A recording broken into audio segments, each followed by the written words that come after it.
Hello everyone, আজকে আমি লাউ দিয়ে লাউয়ের পিঠে বানাবো। শীতকাল মানেই পিঠে বাড়িতে তৈরি হবে। লাউটা কেটে আমি ভালো করে সিদ্ধ করে নিচ্ছি।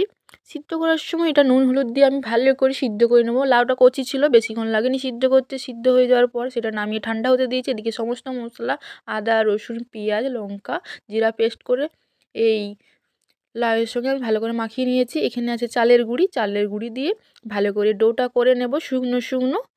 এরপর কড়াইয়ে দিয়ে দিচ্ছি সাদা তেল।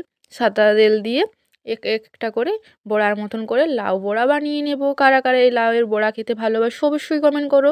আর যারা বানাওনি এবার বানিয়ে দেখবে, দারুণ লাগবে। অবশ্য প্রতিটা বাড়িতে হয়, আমাদের বাড়িতেও হয়েছে, আমি তৈরি করেছিলাম। কেমন হয়েছে জানিও। আর রেসিপি ভালো লাগলে লাইক কমেন্ট শেয়ার করতে ভুলবে না। আর ফেসবুক থেকে দেখলে ফেসবুক পেজটা ফলো করে নেবে। আর ইউটিউব থেকে দেখলে ইউটিউব চ্যানেলটা সাবস্ক্রাইব করে নেবে। ব্যাস, আমার সমস্ত পিঠে ভাজা হয়ে গেছে। এরপর আমি এই পিঠে আর সামান্য একটু সস দিয়েছিলাম। তান্নাবাবু বই পড়ছিল, তান্নাবাবুকে বই পড়তে বসেই আমি পিঠেটা করছিলাম। পিঠেটা করেই আমি তান্নাবাবুকে দিয়েছি। তান্নাবাবু খেয়ে বলল দারুণ হয়েছে। রেসিপি ভালো লাগলে লাইক কমেন্ট শেয়ার।